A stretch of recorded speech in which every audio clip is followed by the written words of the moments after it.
Welcome, folks. You are in the right place for the lecture tonight. We're going to get started just as soon as we have a good chunk of people, or 5 after 6, whichever comes first.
Welcome, everyone.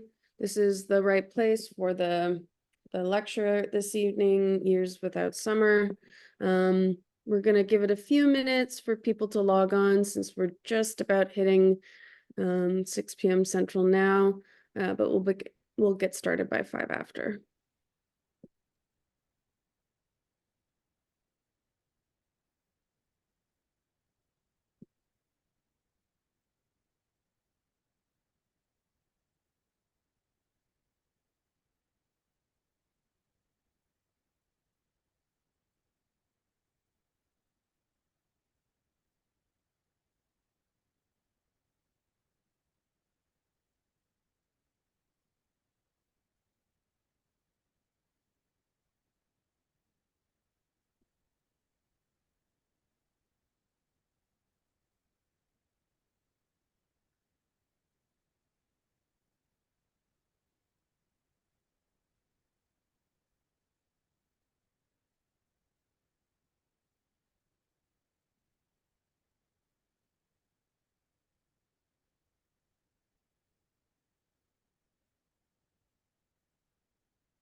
All right, welcome, everyone.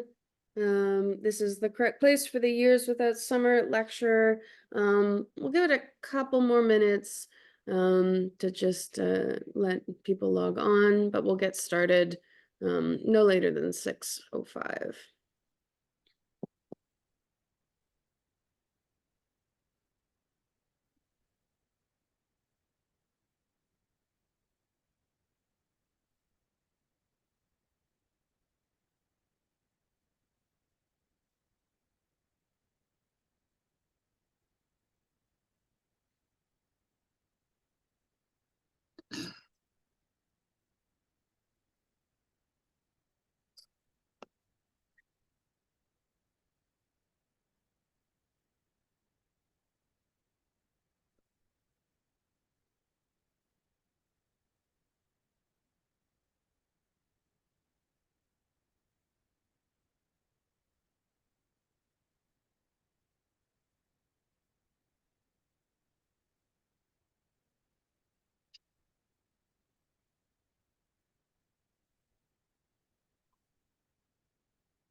All right, I think we can probably get going.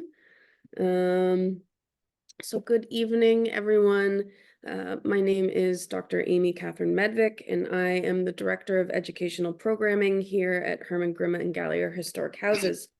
For those who are new, Hermann-Grima and Gallier Historic Houses, managed by the Woman's Exchange, preserves two 19th century New Orleans homes, and through their architecture, collections, and history, inspires discourse about our collective past and its relevance to our present and future.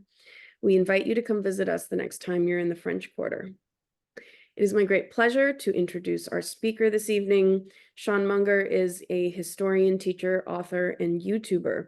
After obtaining a law degree from Tulane University School of Law in 1998, he practiced law in Portland, Oregon for a number of years, focusing mostly on commercial real estate transactions, and particularly timber and forest lands.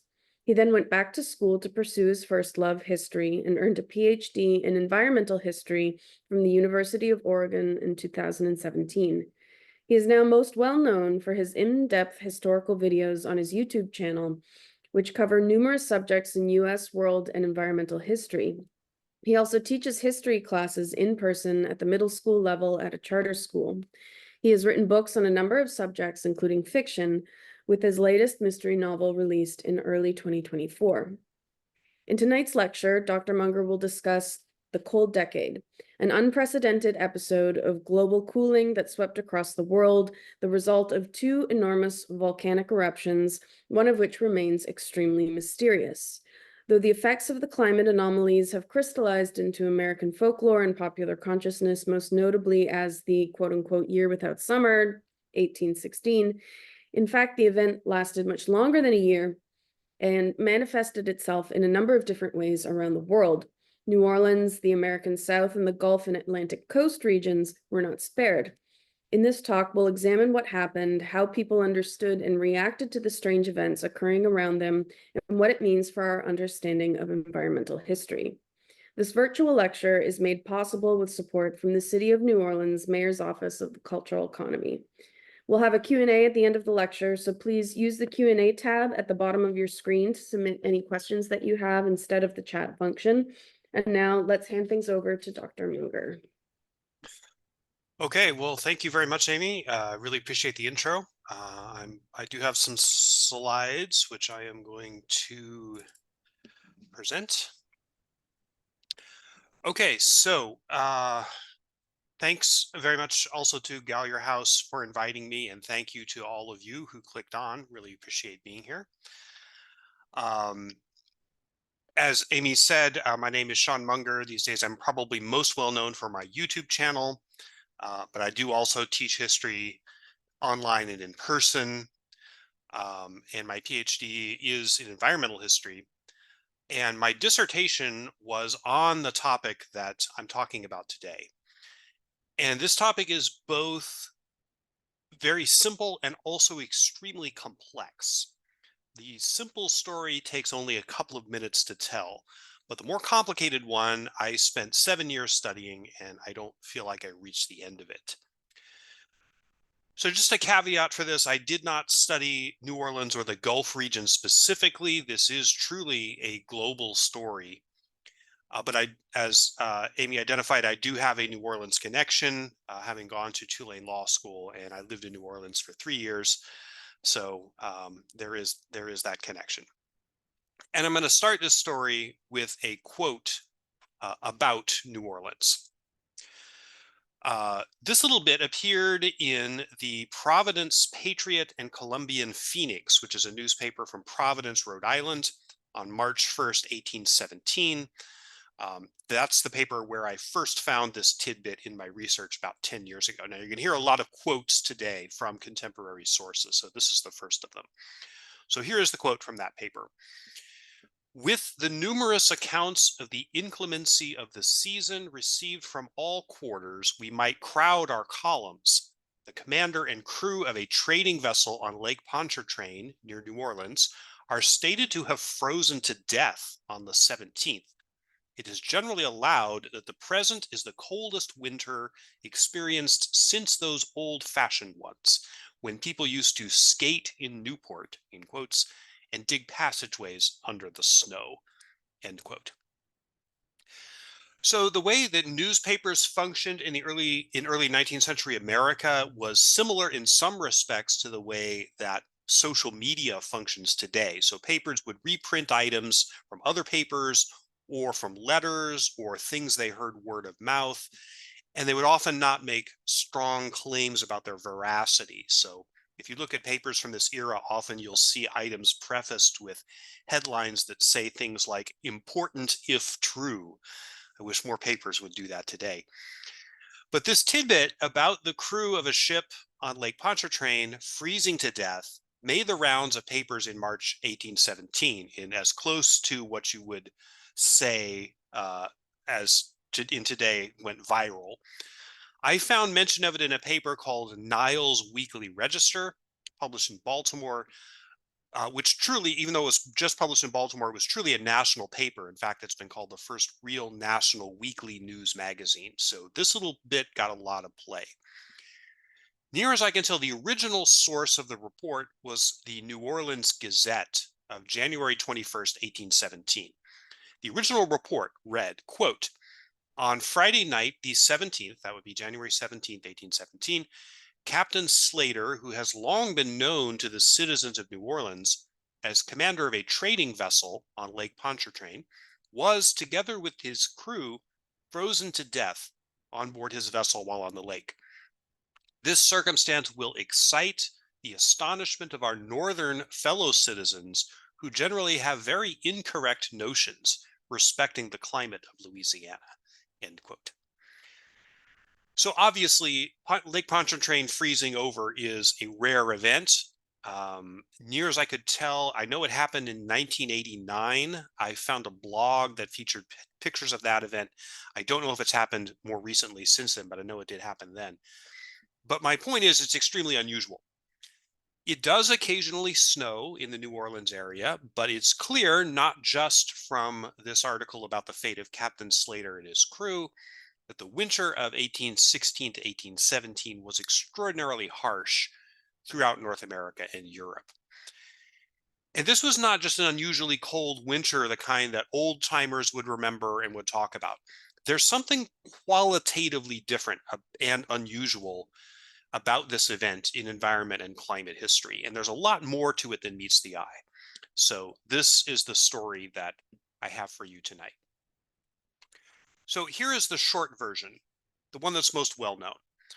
On April 10th, 1815, a volcano called Tambora, which is located in what's now Indonesia, erupted. This was the single most powerful volcanic eruption in recorded history, 10 times more powerful than Krakatoa, usually known as Krakatoa, in 1883, about 100 times more powerful than Mount St. Helens in 1980. So note that I say recorded history, meaning a time when written records were commonplace. There have been considerably more powerful eruptions in the distant past, such as the one that created Crater Lake in Oregon, but we don't really have contemporaneous written records of those. The 1815 Tambora eruption spewed a great deal of volcanic dust, we call it ejecta, into the Earth's stratosphere. This stuff circled the Earth, and one part of this ejecta, sulfur dioxide, SO2, scatters solar radiation at high levels of the atmosphere. This results in less radiation reaching the surface. So this changed the Earth's climate temporarily. And the next year, 1816, saw decreased temperatures all over the world and a series of bizarre weather anomalies. For example, there was a snowstorm in New England and parts of Canada on June 7th, 1816. Temperatures were very cold on the 4th of July. There's a semi-famous account from one Chauncey Jerome of Connecticut. He was a clockmaker, but he described in his memoirs a 4th of July celebration. Again, this is the year 1816, on the town green, where men are playing outdoor games wrapped up in heavy overcoats. Very indelible image. Crops were damaged. I'll read some eyewitness accounts later. There were frosts during dog days of August, which killed corn and other crops, especially in New England and the mid-Atlantic states. In Central Europe, there were very heavy rains and incidents of flooding. This also led to crop failures and short harvests. The next year, 1817, there were riots and civil unrest in various countries, including Switzerland, various German states, even England, sparked by food insecurity. One of the most famous events of this happened in Switzerland on Lake Geneva during the summer of 1816. A group of English literati, including Lord Byron, Percy Bysshe Shelley, his soon-to-be wife Mary Godwin, Mary Shelley, and Byron's doctor John Polidori, they were hanging around at a villa on the shores of Lake Geneva. It was too cold and rainy to go out on the lake, so they amused themselves indoors at night telling ghost stories. So out of this came Mary Shelley's Frankenstein and also Polidori's story, The Vampire, which was the first vampire story written in English. So within a couple of years, temperatures were more or less back to normal again. As people remembered it, 1816 came to be known, especially in the US and particularly New England, as the year without summer. That term is a bit misleading, as we'll see, but that is basically how it's remembered. So that's the simple story, and that's the one that I said takes only a few minutes to tell. So you might call this the Reader's Digest version. I name it that because in its heyday, every couple of years, Reader's Digest would do an article on the year without summer.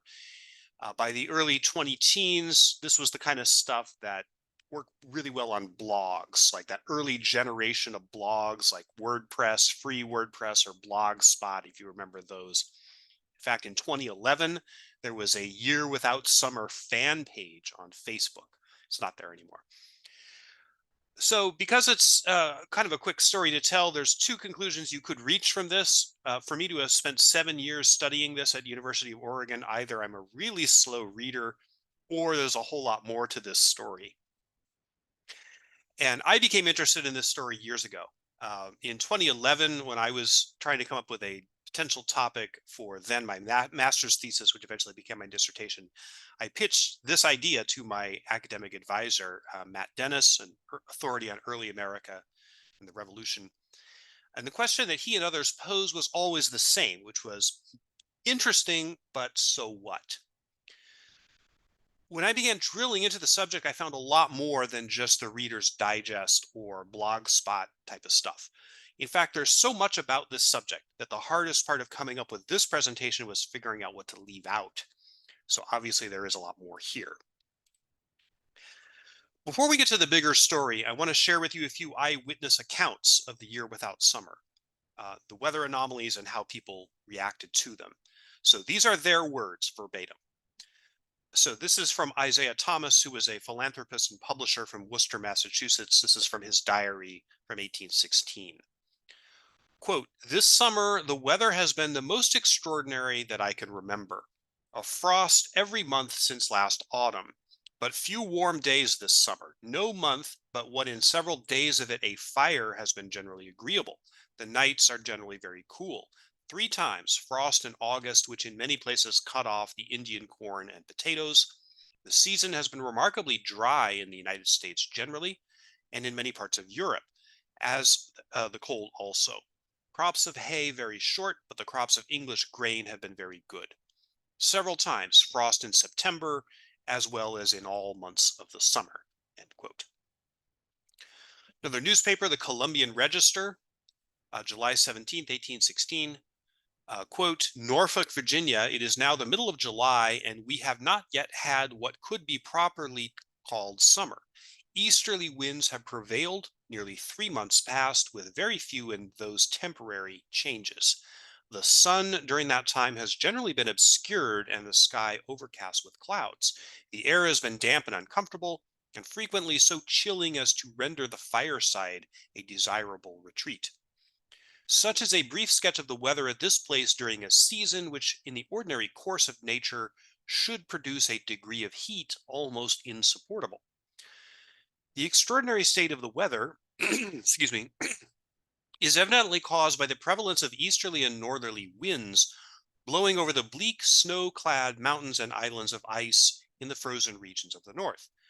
For in the few instances of the wind changing to the south, the change has been instantly followed by intense heat in the atmosphere. But how shall we account for the long continuance of the wind in those quadrants of the compass? End quote. Another newspaper, this is from the Connecticut Mirror, June 24th, 1816. Quote, the oldest inhabitants in this vicinity do not recollect to have experienced so extraordinary cold weather at this season of the year as on the 6th, 7th, and 8th. We are informed that on the morning of the 8th, the snow drifts on many of the adjacent hills were more than a foot deep. Many sheep have perished with the cold, and birds have sought shelter by flying into the houses, and great numbers have been found dead in the fields. Yesterday morning, the frost was severe. End quote. So keep in mind that in 1816, people generally didn't know that a volcanic eruption was causing the strange weather. That scientific theory that explains that was not developed until the early 20th century. And I'm going to talk about that in a minute. So people didn't really know what was causing all this, although, of course, as you've heard, there were theories. However, modern science can now prove the volcanic causation theory, although through both chemical laboratory experiments, but more importantly, through ice cores. Scientists, many of them researching climate change, can drill large core samples in ice caps at the South Pole in Antarctica and near the North Pole in Greenland. And there are layers of strata in these ice cores, very similar to the geologic strata in rocks that can be precisely dated. So volcanic fallout, that sulfur dioxide that I was mentioning, leaves a trace in these ice cores. And the layer of volcanic fallout corresponding to 1815 is very clear. So from this, we know three things. One, that there was a large volcanic eruption at that time. Two, that the ejecta from this eruption circled the whole Earth, because we find the same layer in both the ice cores from Greenland and Antarctica. And three, that the eruption had to have occurred somewhere in the tropical latitudes near the equator. So why do we know that? Because the global wind patterns, the way that air circulates in the Earth's atmosphere, that's the only way that this stuff, SO2, sulfur dioxide, can get into the stratosphere. Essentially, the air currents near the equator are a direct pipeline from the surface to the upper atmosphere. So had this eruption occurred at different latitudes, say Iceland, of course, which has a lot of volcanic activity, the effect would have been much more localized. It's harder for particulates to go stratospheric from a single point source in those kinds of latitudes. So that's why we know it's near the equator. So scientifically, now that we have this data, what do? Well, we can correlate it with the historical record. Is there a mention in the historical record of a major volcanic eruption somewhere in the tropics in 1815? Yes, of course, there is. Just a note here, Java was part of the Dutch East Indies. However, during the Napoleonic Wars, the Netherlands was occupied by France. The British, during that time, had temporary custody of the East Indies until Napoleon was defeated. And so the temporary British governor of Java was this fellow, Thomas Stamford Raffles. That's what he was doing there. He was later much more famous for founding the British colony of Singapore. But here he is describing the eruption of Tambora, which is on the island of Sumbawa in April 1815. So here's what he said, quote, about 7 p.m. on the 10th of April, 3 distinct columns of flame burst forth near the top of the Tamboro mountain, all of them apparently within the verge of the crater. And after ascending separately to a very great height, their tops united in the air in a troubled and confused manner. In a short time, the whole mountain appeared like a body of liquid fire, extending itself in every direction. Between 9 and 10 p.m., ashes began to fall, and soon after a violent whirlwind ensued, which blew down nearly every house in the village of Sangir. In the part of Sangir adjoining Tamboro, its effects were much more violent, tearing up by the roots, trees, the largest trees, and carrying them into the air, together with men, horses, cattle, and whatever else came within its influence. End quote. Of course, the disaster he was describing was quite extensive. We do only estimate what the death toll was, but 90,000 is a figure that I've heard. Incidentally, scientists did not need the ice cores to prove the general theory of volcanic climate change. such as it occurred with Tambora in particular. In 1913, a scientist, an American scientist, William Jackson Humphreys, wrote a paper explaining this theory. He was basing his work on the work of the theories of scientists in Germany, published around 1901. But it just so happens that the ice cores, which I believe were first discovered in the 1960s, proved him right. But it's not just ice cores. Scientists can also use other physical data to reconstruct climate events in the past. One such method is called dendrochronology. That's the study of tree rings. From the thickness and composition of rings of trees, scientists can tell how much rainfall occurred in a particular season when the trees were growing. And also they can determine what the temperatures were like. And by counting the rings, they can date precisely which years these events occurred, if they know what year the tree was cut down.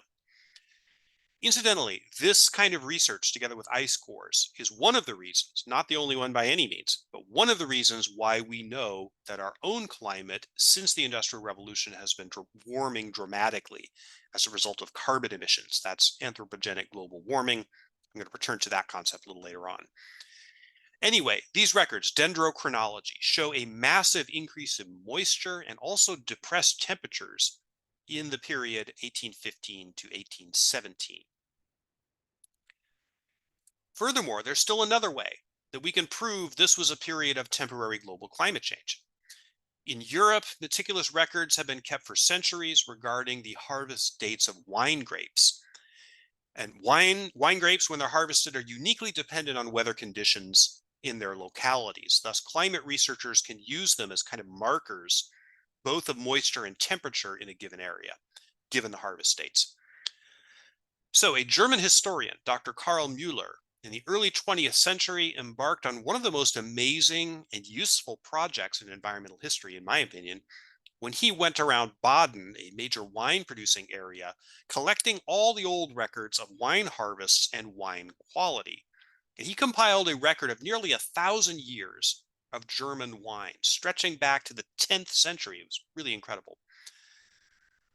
So his book, Geschichte des Badischen Weinbaus, which is History of Baden Wine, originally published in 1938, revised in 1953, never translated into English.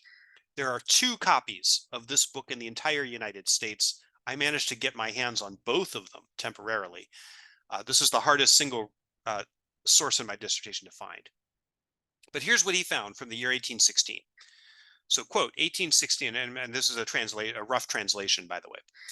1816, rainy, cold summer, snowfall at the beginning of September. From Bodensee, a winery, almost nothing. Constance, a winery, load of only 64 or 28 buckets, frozen grapes. Different winery, Little and Bad. Peacock winery, almost no yield. And M. Erbingen, another winery, very little, bad, meaning the harvest. Throughout the summer rain, almost no yield. Another winery, nothing. Throughout the summer rain. Winery called Bulach, little red and small.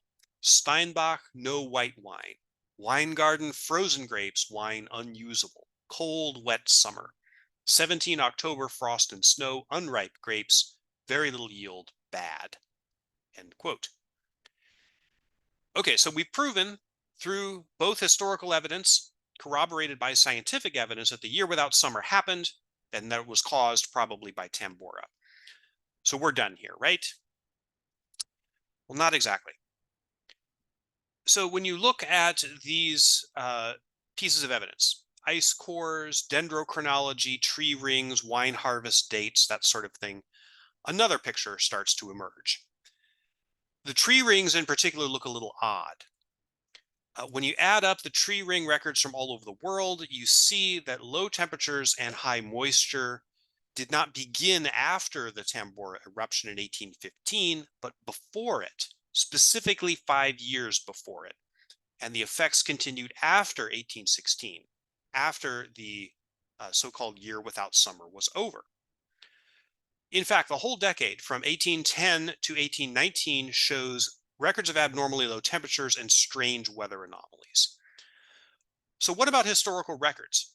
Do they support these scientific findings? So let's look at Dr. Mueller again. I'm going to omit the names of the wineries. Just keep in mind he's compiling records from numerous vineyards all over the Baden region. 1812, frozen grapes, little and badly.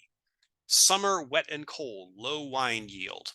Little and sour, little mediocre, mediocre. Red wine, pretty mediocre. Summer, rough start, then warmer, pretty much, but mediocre wine. 1813, very little and low. Little, low to sour. Very little red wine with medium, north cold, wet summer. Poor, little, and poor. End quote. So let's move off of wine. So what about this? Beginning in December 1813, Britain and Ireland experienced an incredible cold snap like none had been known for centuries. 5 weeks of deep freeze where temperatures never got above freezing, and repeated heavy snow events. In Dublin at the end of January 1814, so many people died of cold or were buried in snowdrifts that gravediggers and embalmers couldn't keep up with the demand. There were 80 funerals at one church alone on one day, almost all cold and weather-related deaths. It was so cold in London that the Thames froze solid. Ferrymen who made their living ferrying people in boats across the river couldn't work, so they blockaded the frozen river from Blackfriars to London Bridge and began to charge people tolls to escort them across the ice. So a carnival called a Frost Fair sprang up. I'm going to talk a little bit about this later. Merchants established tents on the ice with grog shops and bear baiting and acrobats performing, that sort of thing. These frost fairs are a long tradition going back to the Middle Ages, but this one in January 1814 was the very last frost fair that ever happened. So what about this? Many people, many people in diaries, letters, newspaper accounts, especially in England, but in the Americas too, claimed that the summer of 1817 was even worse than 1816, colder and even weirder weather. So take, for example, the diary of William Lodge Kidd, an Irish-born doctor from County Armagh in Ireland. When he returned to his farm in Ireland after coming back from serving in the Royal Navy during the Napoleonic Wars, he couldn't get his farm up and running. In 1817, there was a terrible drought. The ground was so hard that horses dropped dead from exertion trying to plow it. Cows were starving. They laid down in the fields and died. People were starving in the villages. Much, much worse than 1816. How about this? In January 1810, in New England, there was an extraordinary cold snap, which broke all records, what few were being kept at that time. Broke records all over the region. Temperatures plunged far below zero. The wind, unroofed houses, that sort of thing.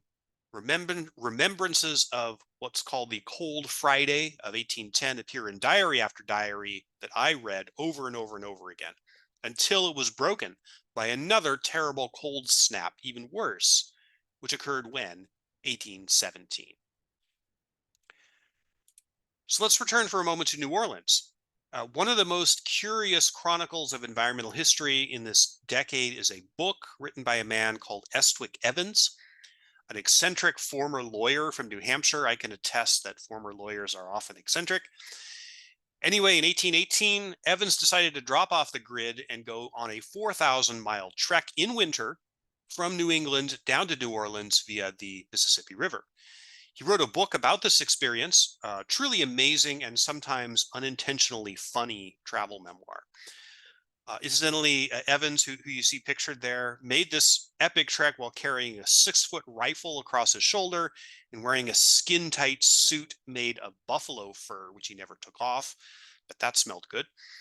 Anyway, Evans wrote this in his book. Quote, last year, meaning 1817, the seed time and harvest of the West were unfavorable, and the spring of 1818 was in the highest degree unpromising. In the western parts of Virginia, where the climate is usually warmer than on the east of the mountains, and in the states of Ohio, Kentucky, etc., planting time this year was very backward. When, according to the usual course of the seasons, it was time for corn to appear above the surface of the ground, plowing had not commenced. Some of the farmers asserted that the season was even later than the spring before by 5 or 6 weeks. Until my arrival at New Orleans, the weather generally was cold and dry. And even here, the wind was frequently cool. About the middle of May, I experienced frost in Kentucky, and near the Mississippi, the cotton, much later than this, was in a wretched state. In Tennessee, heretofore remarkable for the excellence of its cotton, this article for 2 years past has been rapidly degenerating. The severity of the last winter, even in New Orleans, was unparalleled. The streets there were covered with ice, sufficiently hard to bear loaded wagons.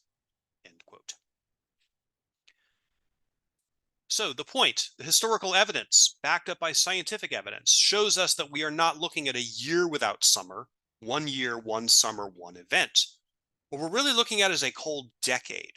Temperatures down across the board worldwide. Records not just from Europe or North America support this, but also India, China, Japan, South Africa. I found mentions of ice storms in the records of the Cape Colony of South Africa in 1816 and 1817. So this was a cold decade. Worldwide, global, temporary climate change. Temperatures plunged in 1810 and stayed low. The phenomenon seems to have reached its most extreme point in the winter of 1816 to 1817, but the climate does not seem to have returned to normal in most places till 1820. So what caused it? Well, climate scientists started looking closer at those ice cores from Greenland and Antarctica.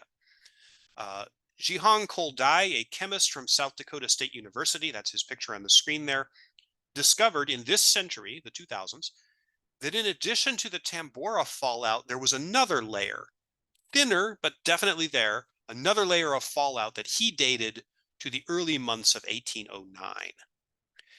So take home point, there was another eruption, a very large eruption, again, somewhere in the tropical latitudes, because we see the same layer in cores from both Greenland and Antarctica. This eruption probably occurred in February or March 1809. There have been some researchers who date it as late 1808.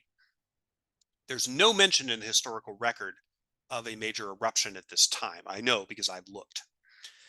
So we have a mystery. Mountain X, we don't know which one, definitely erupted at this time. We can prove that. We have the scientific evidence. It pushed the Earth's climate into a colder state.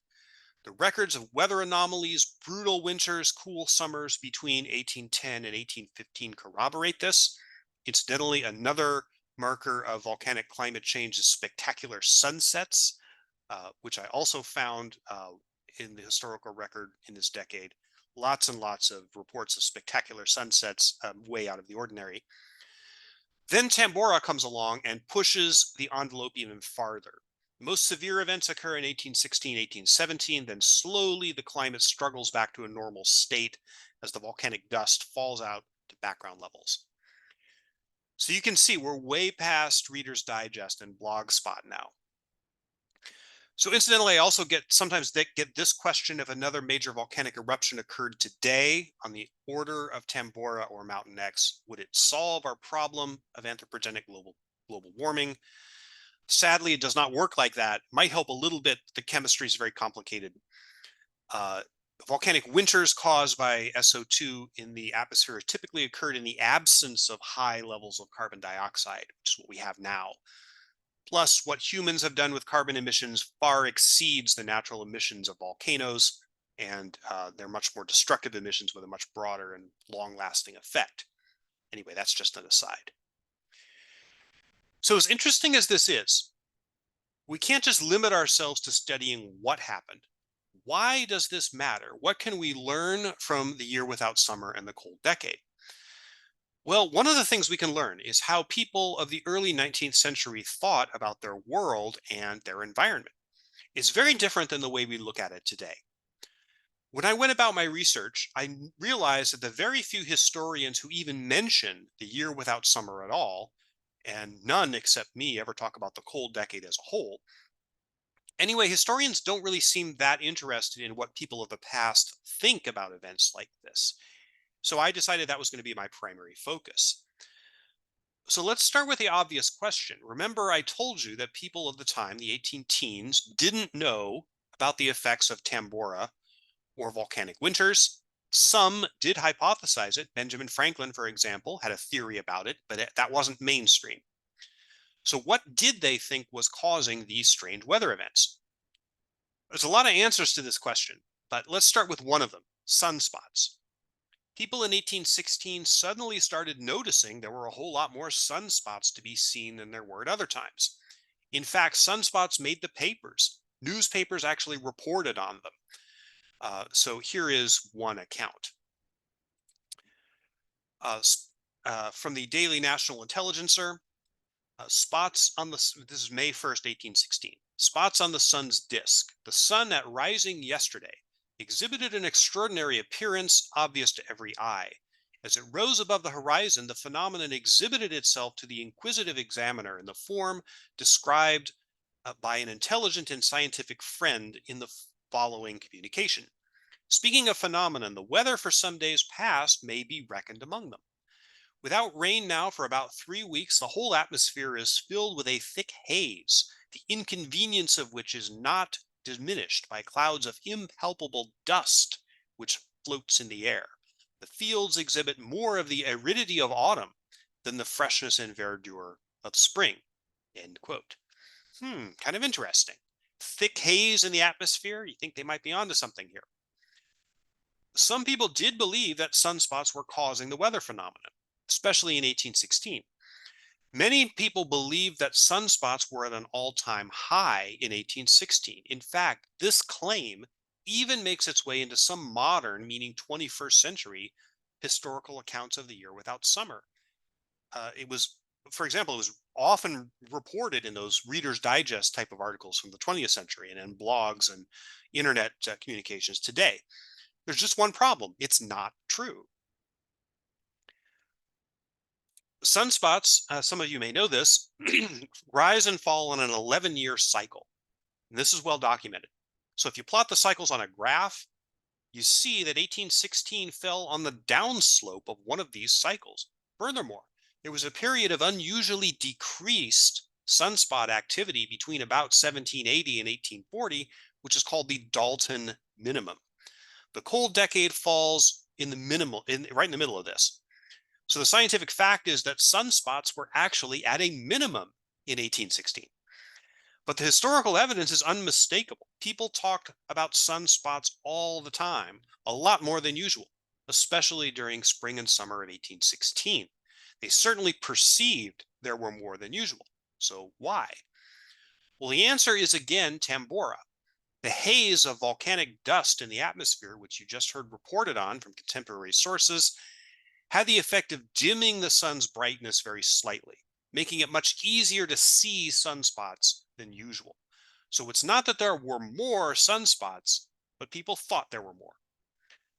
In fact, the perceived increase in sunspot activity gave rise to a rumor that sort of went viral in Europe and the US in the summer of 1816 called the Bologna prophecy. It seems that a so-called astronomer, air quotes, from Bologna, Italy, made a prediction at the end of 1815 that the sun would go dark and the world would end on July 19th, 1816. So when the weather anomalies started to get really noticed the next spring, the Bologna prophecy got conflated with all the talk about sunspots. Some people, particularly in Europe, believed the Bologna prophecy. There is a confirmed account of a woman in London who committed suicide out of fear that the world was about to end. Incidentally, Lord Byron, one of those literati hanging out on the shores of Lake Geneva, wrote in July 1816 a poem called Darkness, which modern scholars argue was inspired by the Bologna prophecy. So let me read part of Darkness to you. I had a dream which was not all a dream. The bright sun was extinguished, and the stars did wander darkling in the eternal space, rayless and pathless, and the icy earth swung blind and blackening in the moonless air. Morn came and brought no day, and men forgot their passions in the dread of all this their desolation, and all hearts were chilled into a selfish prayer for light.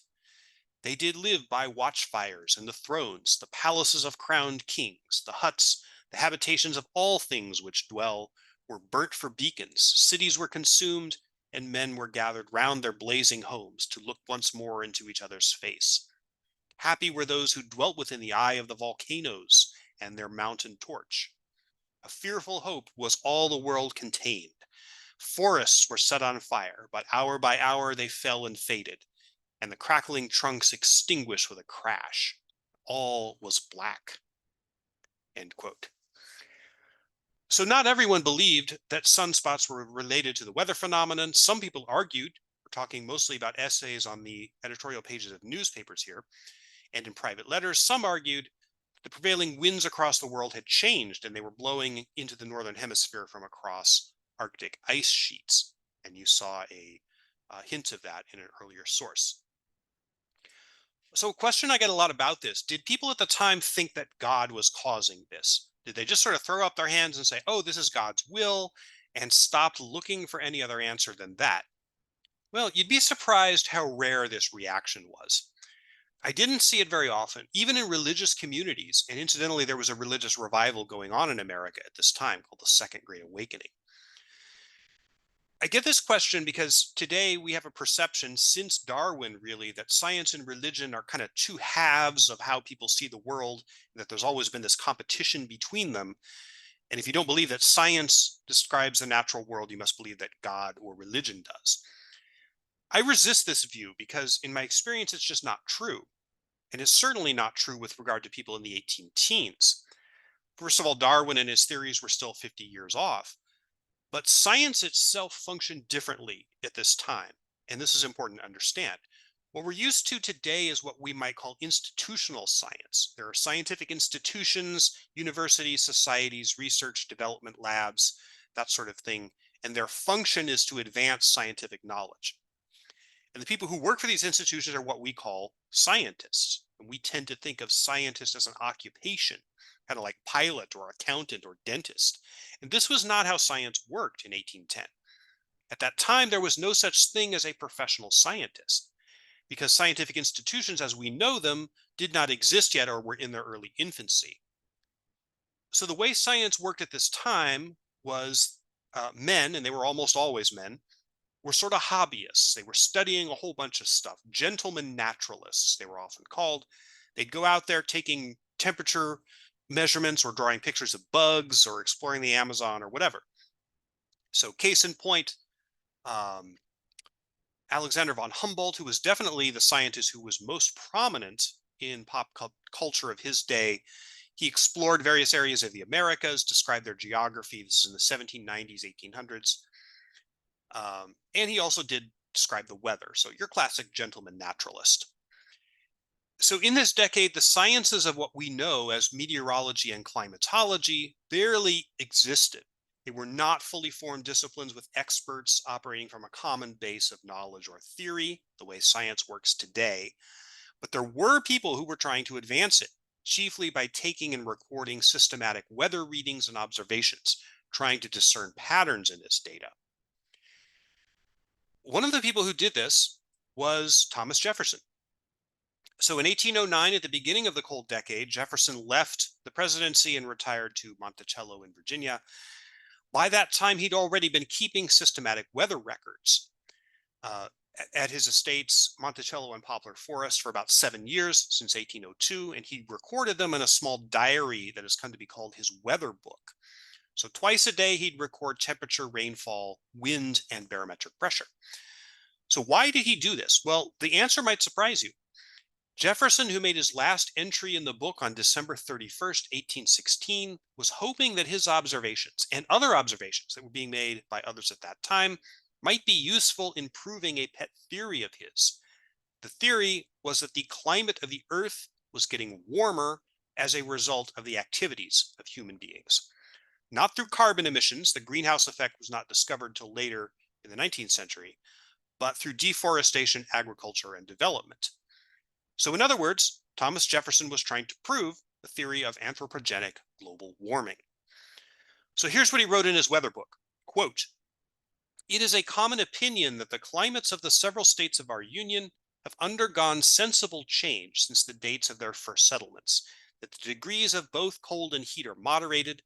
The same opinion prevails as to Europe, and facts gleaned from history give reason to believe that since the time of Augustus Caesar, the climate of Italy, for example, has changed regularly at the rate of 1 degree of Fahrenheit's thermometer for every century."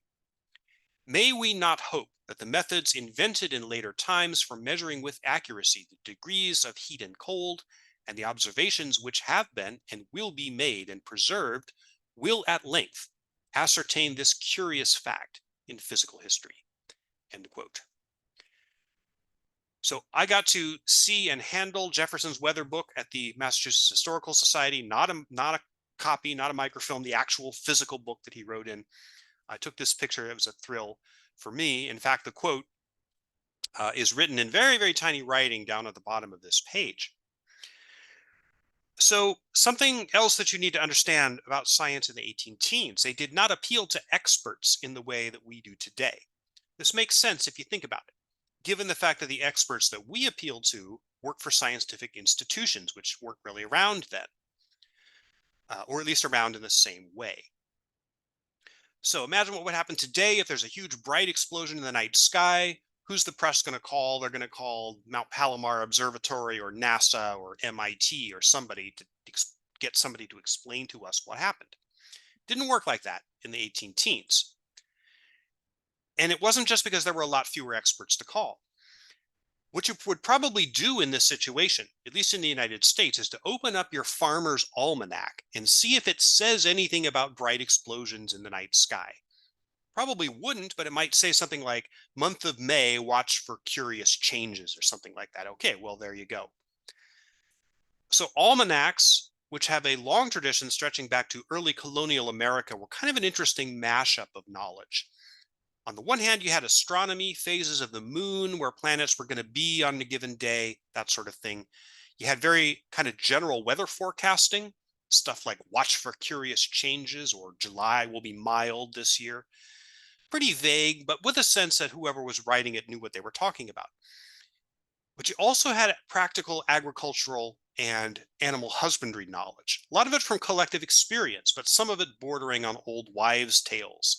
Stuff like, if there's a frost in September, wait 3 days to plant your beans, things like that. All of this kind of knowledge is deeply environmental. It's very heavily connected with the physical environment, and it's holistic. I'm going to return to the idea of a holistic environment in a minute, but it's worth noting that farmers' almanacs there were many, many different kinds from different authors and publishers. These were ubiquitous in early 19th century America. So in some poor houses, like in rural Massachusetts, on a small farm somewhere, it'd be common that a family would own only 2 books, the Bible and a farmer's almanac. So what this means is that the type of knowledge contained in these almanacs was ubiquitous, but it also shaped how people saw the world. It was tempered with practical experience. A bit about planting your beans 3 days after a frost in September. Maybe your father, from whom you inherited your farm, might tell you, no, that's hogwash. Plant your beans a week after the frost, or whatever. But this kind of knowledge, there's a historian at Boston College who has a name for this, Conaveri Bolton Valencius. She calls it vernacular science. This kind of knowledge that exists side by side with practical environmental knowledge and also expert opinion, what little there was. This is how people saw the world in the 18 teens, and this is the lens through which they viewed events like the year without summer. So to illustrate how this works on a larger scale, I'll read you a quote from a Scottish barrister, Lord Dreghorn. This is written in 1798. And he said, it is long since many, of whom I am one, have maintained that the seasons are altered, that it is not so hot now in the summer as we were boys.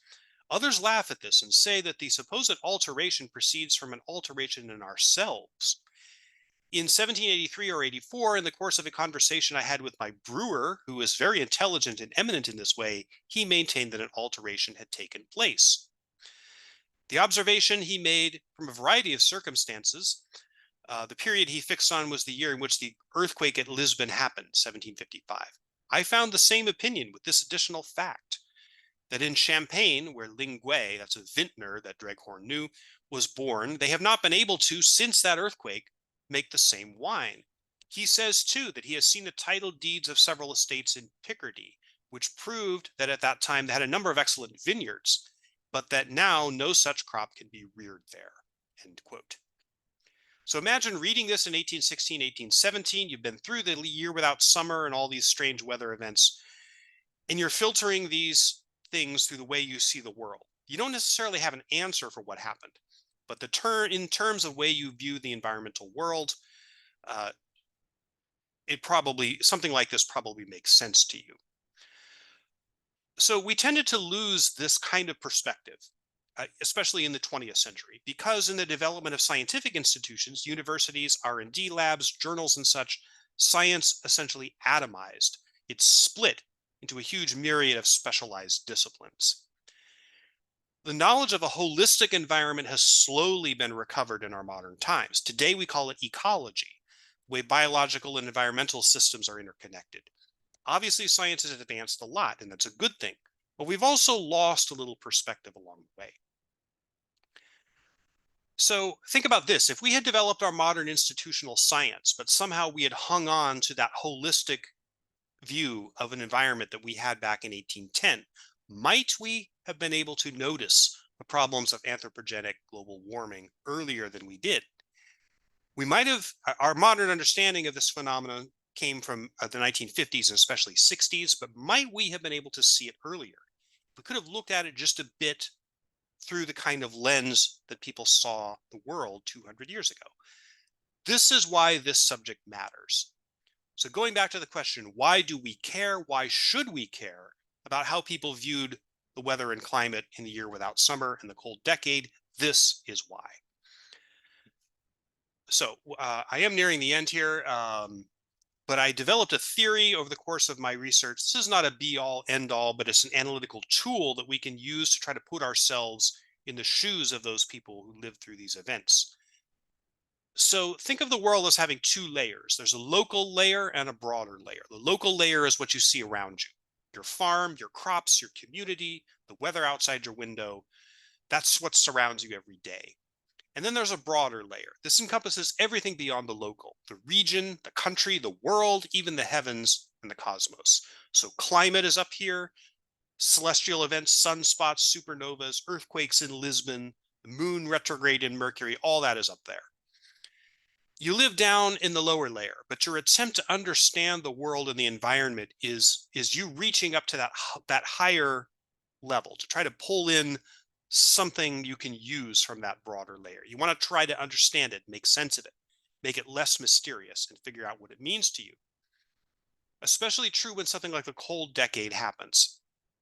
Think of it, New Orleans is going about its business as usual. The marketplaces, the docks, cotton and sugar being moved in and out by ship, that sort of thing. And there's a huge cold snap, the worst anyone can remember. You read in the papers, this sort of thing is happening all over the country, in fact, all over the world. So you want to reach up and find the answer on that broader layer. Is it God? Is it sunspots? Is the world getting colder? Is the world going to end on July 19th? How you seek those answers might be very different depending on who you are and what your situation is. But this act of reaching out to the broader layer, that's remarkably common among many, many people that I've studied from this time period. So we're almost out of time, but I want to read you two quotes, two of my favorite quotes that I found in my research.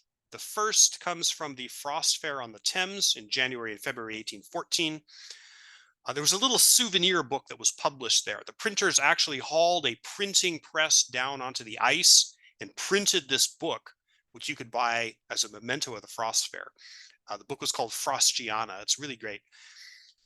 But here's a quote. Quote, "The rigors of the present winter indeed are almost without parallel in the annals of English meteorology.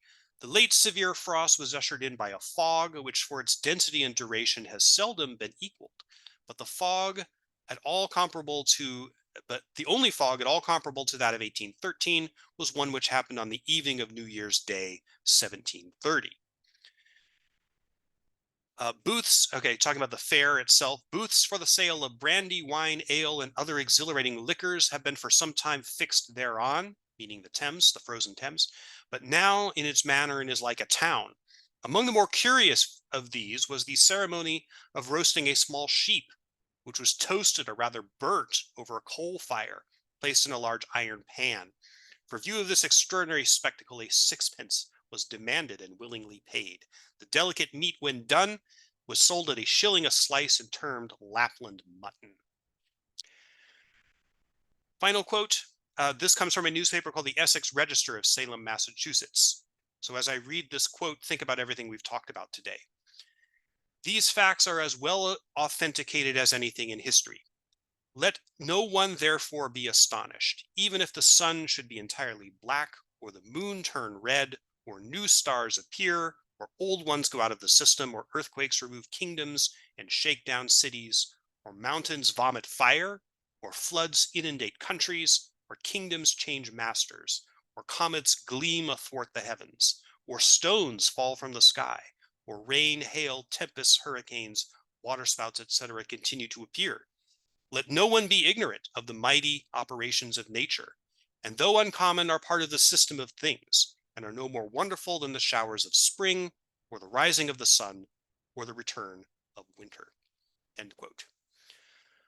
So thank you very much, and thanks very much to Amy and Gallier House for having me, and I can take some questions. All right. Thank you so much, Sean. That was so fascinating. So folks, you can submit questions in the Q&A function at the bottom of your screen. I'll field those and pass them on to Sean. In the meantime, I have a couple to get us started. So I found that Jefferson quote particularly fascinating.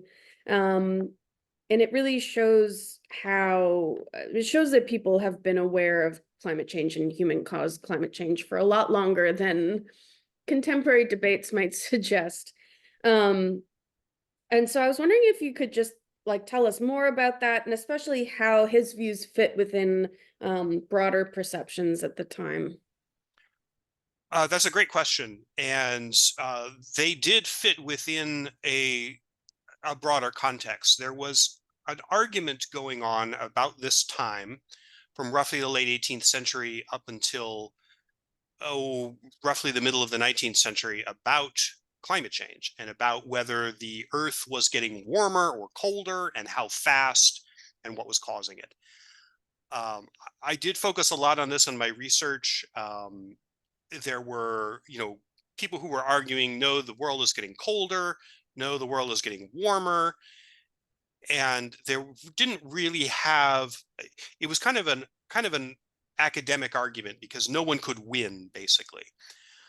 I know that Noah Webster, who was most famous for the dictionary, was involved very heavily in this argument, and I cannot remember off the top of my head whether he was arguing for warming or cooling, but I know he was extraordinarily dogmatic about it.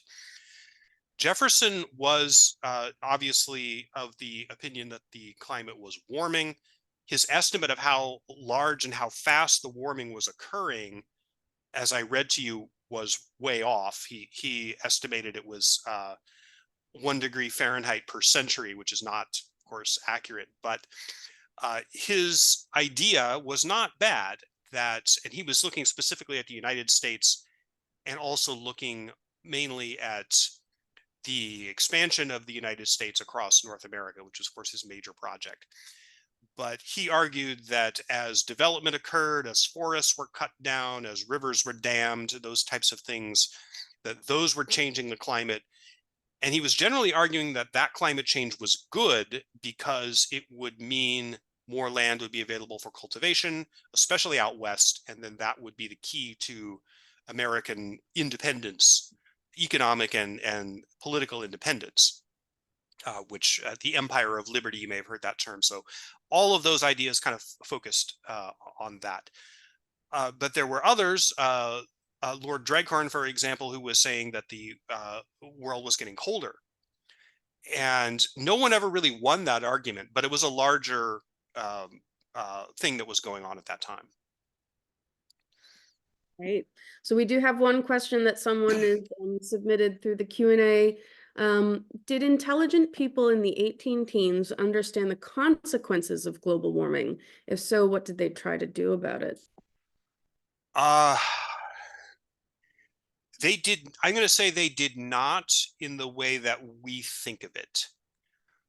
Um, Often that's a great question. And often the terms of the debate I was just describing about climatic changes tended to have a cultural and even a racial component to it. So usually the end point of arguments about climate change, is the earth getting warmer or colder, was, well, if it's getting warmer, then this group of people can expect this to happen to them, and this other group of people can expect that to happen to them. If it's getting colder, we're all going to become what they call Laplanders. So, we're going to be riding around in reindeers and wearing furs and that kind of thing.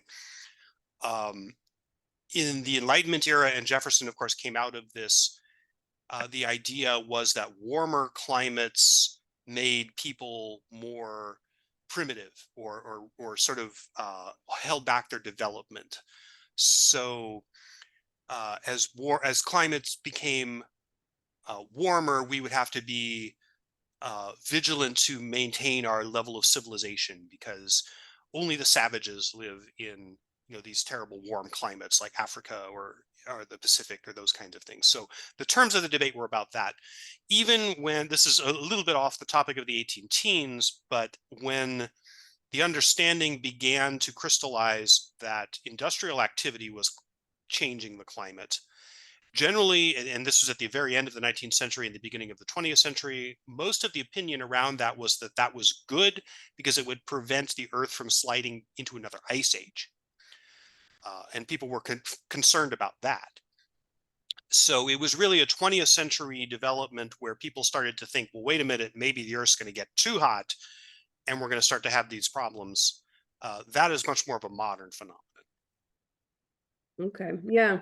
At what you were mentioning about the theories about like race and the body, or the ideas that people were talking about, reminded me of something I'd read about, like similar ideas in food in early colonialism in Latin America, where people were like, if we start eating the food here, are our bodies going to change to look like indigenous people, or is like something fundamental about us going to change? And it seems like there's this mutability in people's minds about the relationship of the body to the climate, and the environment, which includes the food that's available.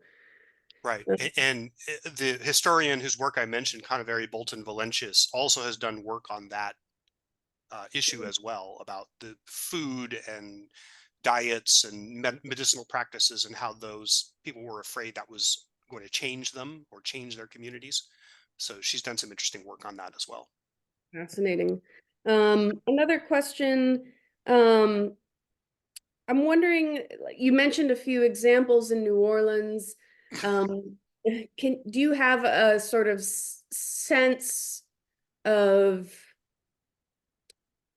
I'm trying to think of the right word, of the sort of broader uh,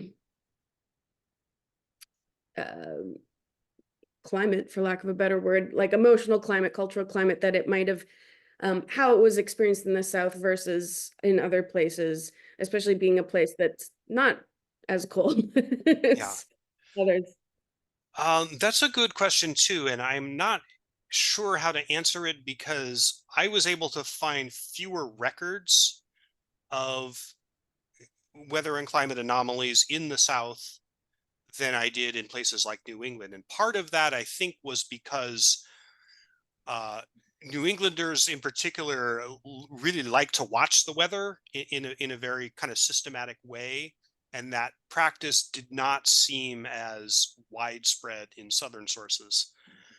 Um, Also, almanacs, although they were very popular around the United States, were less prevalent in the southern areas.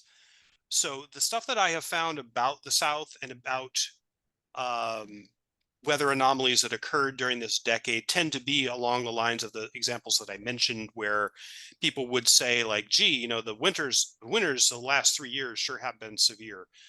Um, some of that comes not necessarily from Louisiana, but I know Virginia. James Madison, I recall reading a number of letters that he and I believe it was William Claiborne were writing to each other about weather anomalies in Virginia. their concern was mostly economic. So they were concerned with crop yields and, could we sell enough crop to get out of debt this year and those types of things. So it seems to be that a lot of the discourse in the South has more of that economic character to it. Whereas my perception, and this, I can't quantify this, but my perception is that the characterizations of the weather and climate in the northern areas was more sort of scientific based as opposed to practical or economic based. I guess has asked, did people predict there would be an end to this situation or a doomsday scenario? How are they leaning? Uh, well, you found all kinds, really. I didn't find very many doomsday type of scenarios. The Bologna prophecy stands out as one of them. Um, People generally thought that outside of that debate of is the Earth getting warmer or is it getting colder? Even that didn't really have an end point. It's not like, well, it's going to get so cold that the Earth's going to be a block of ice, or else it's going to get so warm that we're all going to burn up. I didn't see stuff that related to those endpoints. Because so much of the knowledge was based on agriculture and seasons and things like that. Uh, I believe that the general attitude was that it would correct itself, but it might take a significant amount of time to correct. There was a super interesting source that I found from Scotland, where there was an amateur weather watcher who developed this very elaborate, very highly wrong, but very interesting theory about this a cyclical theory of weather and climate. That I think it was a 54-year cycle, and he collected all these weather, crunched all this weather data to try to predict that weather had this long, 50 some year cycle, and that the weather in a particular year would be comparable to the weather 54 years before that. So there was that kind of thinking that, yeah, there is a cycle, it's going to even out, but it might take an extraordinarily long time to do that. It's extraordinarily measured. Yes. I mean, yes, by our ancestors. All right, another guest has mentioned that they've heard something about some of the baptismal records of New Orleans referencing ice flows in the Mississippi River at about that time period. Mm-hmm. Yeah. I haven't seen those records, but that's absolutely consistent with everything I have seen. So again, I said at the beginning, I didn't really focus my research specifically on New Orleans or, the Gulf Coast or whatever. But if I were to do this over again, if I had another 7 years to spend on this, I would certainly want to see those records. Yeah. Yeah, fascinating. So I was really interested in your presentation tonight. There was also like a really strong thread of like really like almost intellectual history of how people are approaching science and thinking about this issue and what it's kind of revealing to us. Can you maybe elaborate more on that thread of your work or your presentation tonight? Yes, I think that's a really good observation. I was very interested in how people thought about this. And this was happening at an extraordinarily interesting time in the history of science, really, because these institutions that we know today were just barely starting to form in very embryonic ways. For example, the first scientific journal in the United States was published in 1818, so during this decade. And people, just like the Scotsman that I just mentioned, were kind of grasping for explanatory theories that explain the world. And there was also an engagement, I didn't get into it in this presentation, but I did some mention of it in my dissertation about the relationship between what I was studying and then also the development of geological theories and what geologists call deep time.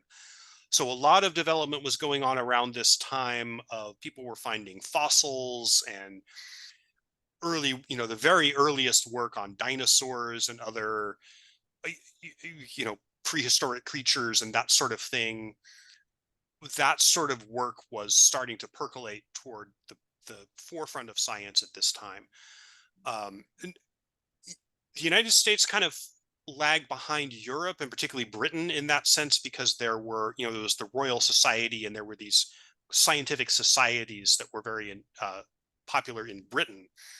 There were people copying that on a small scale in America. Benjamin Franklin wanted it, and his friends wanted to do that kind of thing. Jefferson was a proponent of that sort of thing, but it hadn't really gotten started yet in America at that time. So in terms of intellectual history, which I haven't studied that specifically, but you can see the threads of what people were thinking about in this time period later starting to develop into modes of institutional science. And I mean that in ways of thinking, that people started to think, well, there is this body of knowledge that we need to understand, and that's going to be our starting point for explaining the world. So out of this same time period came the first systematic studies of meteorology, which got going mainly in the 1820s, and then really kind of became sort of ubiquitous much later in the century. But the roots of that are in this period and have relationships to these events. Amazing. So we have another kind of question comment from a guest. They were curious if you'd heard about the effect that the year without summer had upon Joseph Smith, the founder of the Church of Jesus Christ of Latter-day Saints. They'd heard that that the effects might have prompted his move from Vermont to New York, where the church was founded. Did you come across anything about that? Yes, that is true. His family, Joseph Smith's family, was farming, I believe, in Vermont. If I have that correct, I'm not sure of that exact, but the move to Upper New York State, which occurred in 1816, was a direct result of the failed harvests as caused by the year without summer. In fact, that's mentioned in my dissertation. So another very interesting thing that was going on about this is that Smith was part of it. I just mentioned in one sentence that there was a religious revival going on in America at this time called the Second Great Awakening. Joseph Smith is generally regarded as being a product of that movement. So there was a revival of particularly in Protestantism in this particular time, starting in the very tail end of the 18th century, but really ramping up in this period. So this was ripe ground for a change. We're getting back to intellectual history. This is a ripe ground for a changeover in thinking, where not just thinking about how does the earth work or how does climate work, but also sort of how does the universe work, thoughts of apocalypse or of these broader events affecting human fortunes, kind of giving rise to religious responses. Those are all interwoven in this story as well. Really great observation from whoever asked that question. Yes. Great.